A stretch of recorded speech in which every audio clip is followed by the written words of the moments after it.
Welcome back दोस्तों, एक बार फिर से आपका स्वागत है। जैसा कि आप थंबनेल में देख रहे हैं कि अगर आप नए इन्वेस्टर हैं, मार्केट में नए आए हैं, शेयर मार्केट में अगर आप फ्रेशर हैं तो कैसे शेयर खरीदें और कैसे पहचानें कि कौन सा स्टॉक सही है हमारे लिए और हम इसमें निवेश करेंगे तो हमें उससे क्या फ़ायदा है और कंपनी में हमारा पैसा कहीं डूब तो नहीं जाएगा। तो हम इस पे चर्चा करेंगे। अगर आप नए इन्वेस्टर हैं तो आपको ये ज़रूर जानना चाहिए दोस्तों, शेयर मार्केट में पैसे लगाने से पहले। तो हम वीडियो शुरू करते हैं, ध्यान से सुनिएगा दोस्तों। इससे पहले अगर आप चैनल पर नए हैं, चैनल सब्सक्राइब कर लीजिए, बेल आइकन हिट कर लीजिए। शेयर मार्केट से जुड़ी कोई भी खबर होगी तुरंत आपको मिल जाएगी। शेयर मार्केट में 3 तरह के इन्वेस्टर हैं। मान लेते हैं एक इन्वेस्टर दोस्तों वो हैं जो टेक्निकल पर खेलते हैं, जो कि टेक्निकल अपना माइंडेड यूज़ करके पैसे बनाते हैं। अब दूसरे वो हैं जो फंडामेंटली खेलते हैं मार्केट में, वो फंडामेंटल कंपनियों पर ज़्यादा लगाते हैं पैसे। अब तीसरे वो लोग हैं जो न्यूज़ बेस स्टॉक को चुनते हैं। अब इसमें ज़्यादा देखा जाता है retail investor. News base stock में ज़्यादा रिटेल इन्वेस्टर एक्टिव होते हैं। तो अब आपके लिए कौन सा स्टॉक सही है, कौन से स्टॉक में, किस तरह के स्टॉक में निवेश करें। तो सबसे पहले अगर आप बड़े रिटर्न्स चाहते हैं तो आपको 2 चीज़ कंसिडर करनी पड़ेगी मार्केट में। एक तो दोस्तों टेक्निकल और एक न्यूज़ बेस। आपने देखा कि फंडामेंटली स्टॉक हमने बहुत सारे देखे हैं, वो आज भी एक कंसोलिडेशन पे हैं, एक बड़े रिटर्न्स नहीं दिए उन्होंने। हाँ, पिछले 5-10 साल में देखेंगे तो उन्होंने 1000-1200% के रिटर्न्स दिए हैं। और उसकी जगह अगर आप किसी न्यूज़ ट्रेड स्टॉक को देखेंगे या आप किसी टेक्निकल उस चार्ट को देखेंगे किसी स्टॉक के, तो उन्होंने बड़े रिटर्न्स प्रोवाइड किए हैं। हम एक स्टॉक का नाम लेते हैं, टाटा टेली सर्विस। कंपनी के ऊपर कितना कर्ज है?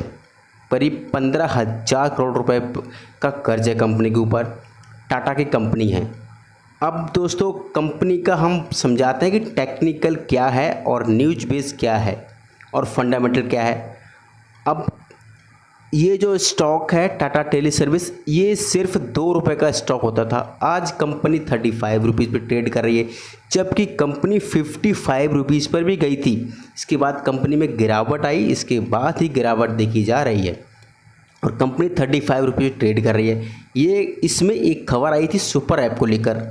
तो सुपर ऐप को लेकर कंपनी में इतना बुलिश देखा गया कि कंपनी 55 रुपये टच कर गई, सिर्फ सुपर ऐप की वजह से, सिर्फ न्यूज़ ट्रेंड की वजह से स्टॉक छू गया।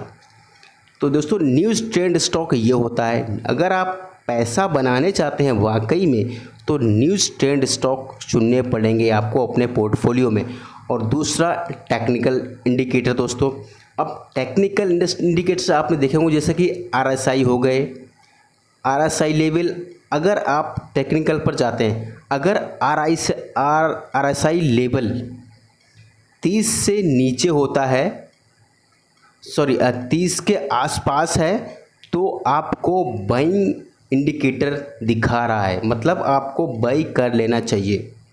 और अगर आपको 45 या 50 से ऊपर इंडिकेटर शो कर रहा है तो आपको सेलिंग प्रेशर दिख सकता है, तो आपको एग्जिट करना चाहिए। यानी कि मतलब अगर आपके पास नहीं भी है, अगर आप ख़रीदना चाहते हैं और आपने टेक्निकल इंडिकेटर देख लिया है कि 50-60 पे ट्रेड कर रहा है टेक्निकल इंडिकेटर, तो आपको निवेश नहीं करना है।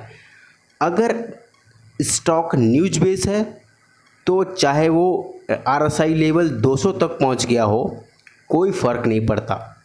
तो न्यूज़ बेस स्टॉक में इतनी ताकत है। अब टेक्निकल आपको हमने बता दिया है कि अगर आप जनरली टेक्निकल होता है वो शॉर्ट टर्म में काम ज़्यादा करता है और फंडामेंटली जो होते हैं वो लॉन्ग टर्म में ज़्यादा काम करते हैं। अब फंडामेंटली दोस्तों स्टॉक वो होते हैं जिनमें देखते हैं कंपनी के पास रिज़र्व हैं, कर्ज कितना है, अगर कर्ज है भी तो कंपनी पे कर सकती है या नहीं, और कंपनी के पास कितना कारोबार है, कंपनी के क्या प्रोडक्ट हैं, ये कंपनी के फंडामेंटल होते हैं। अब फंडामेंटल में जैसे हम एक स्टॉक उठा लेते हैं RIL, रिलायंस इंडस्ट्री।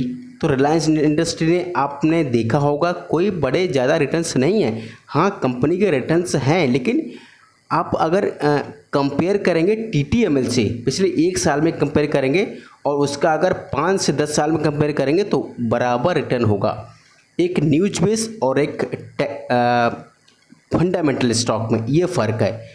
अब आपको एक चीज़ याद रखनी है कि अपना पैसा टोटली अपनी कैपिटल को न्यूज ट्रेंड स्टॉक में नहीं डालना है।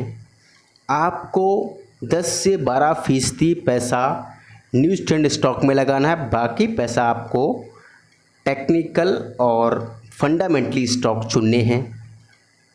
तो दोस्तों, फंडामेंटली स्टॉक आपको उसमें भी अगर लगाते हैं पैसे तो अपना पोर्टफोलियो डाइवर्सिफाई रखें, एक स्टॉक में ना लगाएं, अलग अलग स्टॉक चुनें अपने। अगर आपने 80% लगा रहे हो फंडामेंटली स्टॉक में तो अलग अलग स्टॉक में चुनें, और 20% आप न्यूज़ ट्रेंड स्टॉक में डालिए या पेनी स्टॉक में लगाइए।